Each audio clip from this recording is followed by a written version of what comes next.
மறைபொருளை வெளிப்படுத்துகிற ஆண்டவராக இயேசுவின் இனிதான நாமத்தினால் உங்களை வாழ்த்துகிறேன். இதனால் நம்முடைய ஆவிக்குரிய சிந்தனைக்காக தானியேலின் புஸ்தகம் 2ஆம் அதிகாரம் 17, 18, 19 வசனங்களை நான் வாசிக்கிறேன். பின்பு தானியேல் தன் வீட்டிற்கு போய் தானும் தன் தோழரும் பாபிலோனின் மற்ற ஞானிகளோடு கூட அழியாதபடிக்கு இந்த மறைபொருளை குறித்து பரலோகத்தின் தேவனை நோக்கி இரக்கம் கேட்கிறதற்காக அனனியா, மிசாவேல், அசரியா என்னும் தன்னுடைய தோழர்களுக்கு இந்த காரியத்தை அறிவித்தான். பின்பு ராக்காலத்தில் தரிசனத்திலே தானியேலுக்கு மறைபொருள் வெளிப்படுத்தப்பட்டது. அப்பொழுது தானியேல் பரலோகத்தின் தேவனை ஸ்தோத்தரித்தான்.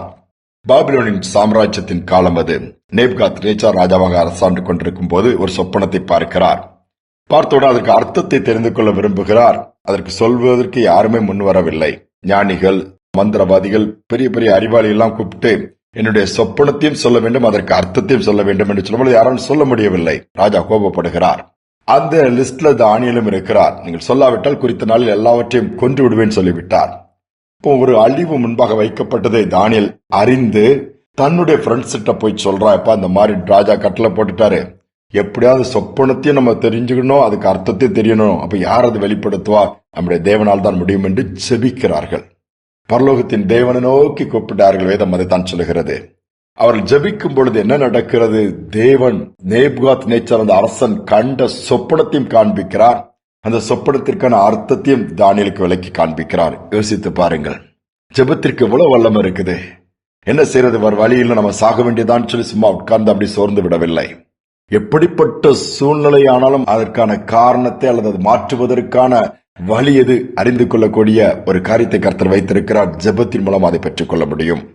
குழப்பமான சூழ்நிலை, என்ன செய்வதென்று தெரியவில்லை, உயிருக்கு ஆபத்து. ஆனால் தேவனிடம் கேட்கும் பொழுது கர்த்தர் அழகான ஒரு வழியை ஏற்படுத்தி கொடுக்கிறாரு. நேரா தானியேல் போய் சொப்பனத்தையும் சொல்லுகிறான். அதற்கான அர்த்தத்தை சொல்லுவார். ராஜாவே இந்த தானியேல் அடிமையாக கொண்டு போகப்பட்ட ஒரு வாலிபன் யூத தேசத்திலிருந்து. நடந்தது என்ன? தானியேலுடைய காலில் அந்த ராஜா விடுகிறான். தானியேலுக்கு அவ்வளவு பெரிய கனம் அங்கு கிடைக்கிறது. யோசித்து பாருங்கள், தேவனுடைய நாமம் மகிமைப்படுகிறது.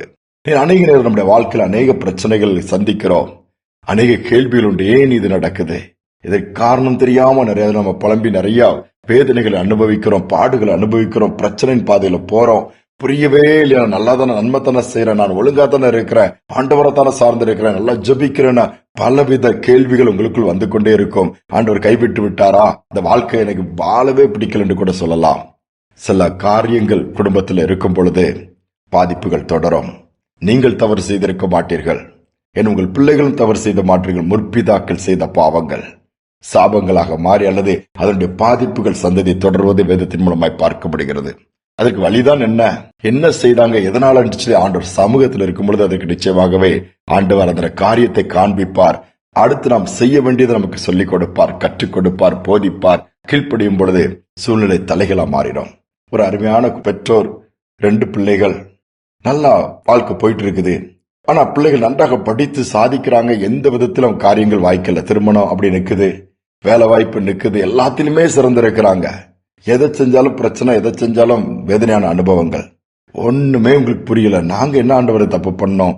ஆலயத்தின் காரியங்கள்ல முன்பாக இருக்கிறோம், எல்லாவற்றிலும் ஆண்டவருக்கு பிரியமா இருக்கிறோம், ஆண்டவருடைய ஊழியத்துக்கு உதவி செய்யறோம், கொடுக்கிறோம். நிறைய கேள்வி கேட்கிறாங்க, பதிலே இல்ல. ஒரு நாள் மறைபொருளை வெளிப்படுத்துகிற ஒரு ஆண்டவராயிடுச்சுன்னு சொல்லி ஆண்டவருடைய சமூகத்தில் உட்கார்ந்து கேட்கலாம். குடும்பத்தில் உள்ள தாய், தகப்பன், பிள்ளைகள் உட்கார்ந்து ஜெபிக்க ஆரம்பித்தாங்க. கர்த்தர் கிரியை ஆரம்பித்தார். அதுல ஒரு சிறு பிள்ளை மேல தமது ஆவியை ஊற்றினார். ஆவியான இறங்கின உடனே அவர் தீர்க்க தரிசனமாய் காரியங்களை பேச ஆரம்பித்தார். என்ன பேசினால்? தன்னுடைய தாத்தா, பாட்டி, அந்த சந்ததியில் உள்ள காரியங்கள். இந்த சின்ன பிள்ளைக்கு ஒண்ணுமே தெரியாது. ஆனா தன்னுடைய தாத்தா செய்த காரியங்கள், சில ஆண்டவருக்கு பிரியமில்லாத காரியங்கள் பேசி இந்த காரியங்கள் ஆண்டவருடைய இருதயத்தை பாதித்திருக்கிறது, மனதை பாதித்திருக்கிறது, வேதனை உண்டாக்கு. அதனுடைய பாதிப்பு இன்னைக்கு நம்முடைய குடும்பத்துக்குள்ள வந்திருக்கு, நம்ம நாட்கள்ல வந்திருக்குங்க போது அடுத்த என்ன செய்ய? ஆண்டவருக்கு என்ன செய்யணும்னு சொல்றாரு. அதற்கு பரிகாரம் எப்படி ஜெபிக்கணும், அதை எப்படி சரி பண்ணணும்.